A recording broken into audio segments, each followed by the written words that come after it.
Hi everyone, welcome to Life and Career with Lorna. I am so excited today because I'm going to talk about a very interesting topic, and that is passion versus paycheck. And can you have both? So that's a very interesting subject that I think most of us, including me, especially after you just started working and after school, something that you struggle with. So you feel like your passion sometimes and the offerings in terms of job opportunities that are available are not hiring. So how do you go about it? How have I gone about it? And yeah, that's it.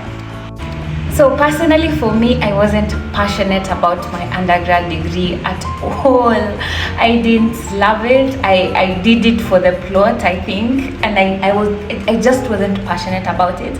And when I got to third year, I wanted to drop it, but it was too late. I just had to finish that, try and get a job, and then pivot from wherever I would. Yeah, so it was a very difficult decision for me to make. But eventually I was able to graduate with the same undergrad degree that I didn't like. I got a job, an internship. I worked there for almost 4 months, and I'm telling you, I hated the whole experience. I just didn't love what I was doing. And at that time I had to call myself to a personal meeting, just me, myself and I, and decide what we were going to do, because that wasn't sticking to something I wasn't passionate about for a very long time wasn't going to work for me. The year was 2020. I was there very much confused, fresh out of school, very ambitious, with big dreams, also very doubtful of my abilities and whether I was making the right decision. I was overthinking everything, and I think many people go through that. It's normal. But eventually I made a decision to chase my passion, got into marketing, and I've been in marketing since.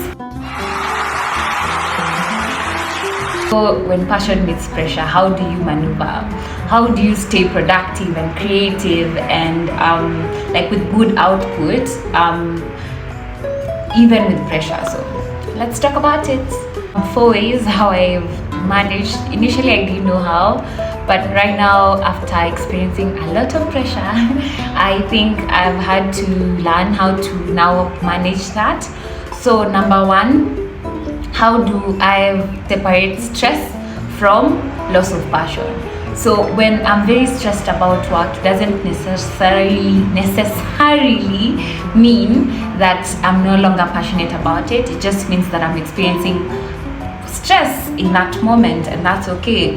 Another thing that I've learned to do to be able to manage that is to take breaks. So when I feel like I'm too overwhelmed with something that I always love to do, I take a break. For work, that could be leave or just focus on something else outside of work, and just release that. 2 ways I manage that is just reminding myself why. So why I started doing it in the first place, why am I doing it, and then the other way is just to switch things up. So sometimes you'll find that you're too stressed because of just how you usually handle a project, and maybe switching up the method and trying a different way helps you relax and just makes things easier. There's that, and that's how I handle pressure, and I'm still learning, of course. And now let's talk about what happens when passion isn't enough. What do you do?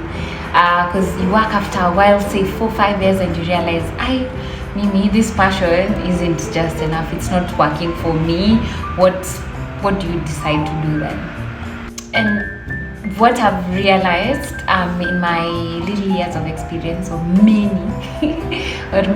is that passion doesn't automatically lead to success. You need structure. So you might be very passionate about something, you talk about it, you live it, you drink it, you dream it every day, but not assured of success just because you're passionate about something. So you need structures. What structures, and how do you put up such structures? It's important to also note that passion without direction leads to burnout and frustration. How do you ensure that you don't get to that point where you're I'm tired. I've tried it too many times, it's not working. I've given my all, it's not working. I'm so frustrated. It's important to put up such structures, like just through learning, proper planning, and staying disciplined to be able to see growth. And I think, like we say, passion gets you started, but discipline gets you going. So that's important. Another thing, last thing I wanted to talk about is how do you find joy building your passion or work while still building the life that you want. And I think for me, what I've like a key takeaway from my personal experiences is it's just to find and celebrate the growth. So just celebrate where you've gotten so far, even as you like wait to grow to the next level. And I've always had a fault previously, and I think I'm still working on it.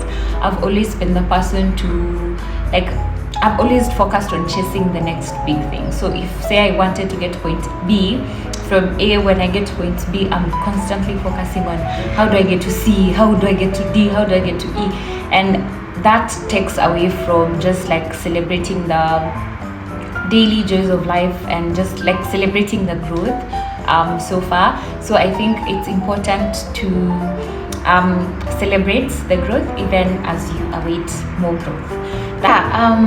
Thank you so much for staying through the video. I hope you've enjoyed it as much as I have.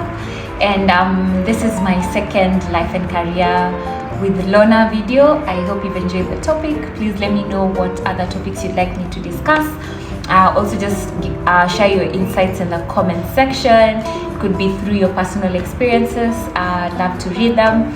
And yeah, thank you so much, and see you in the next life and career with Lorna video. Bye.